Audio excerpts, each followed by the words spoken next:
Gonna get into some pre-show notes. So Mia, you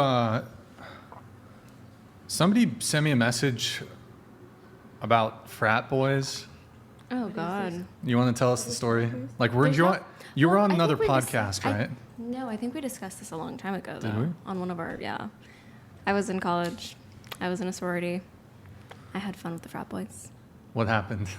Nothing crazy. I think Nothing crazy? No, I think it's very skewed because of the way that it was said. But I just hung out a lot with the frat boys. Phi Tau at Cal Poly Pomona was definitely my favorite frat, and I just spent a lot of the time there.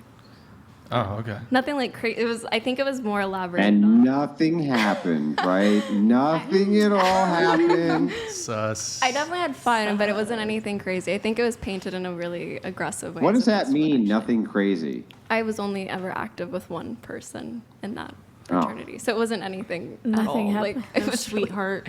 no relationship. I was not a sweetheart, especially. But you had sex with one I person? had sex with one. So something did happen. Something did happen, but I mean, in the way that it was kind of framed online, it's definitely not Okay, yeah. nearly as No, aggressive. but as you it's went here. on a different. I don't think it was our podcast. It was like a different podcast. It was in an interview on the beach one time. That's where I think it's coming What from. was the story? It was literally just, what's your crazy sexy time? And it was, I had a lot of fun at college with one person. Were there other frat boys around? Obviously, it was at their house, but there was no involvement of them. Oh, okay. So it wasn't crazy. Okay. It was almost kind of like her story, right? Where like the dudes were outside the door. I mean, they're definitely, the frat house there is terrible, so it was Yeah. definitely very easy to hear things, but other than that, nothing crazy. Good times. Okay.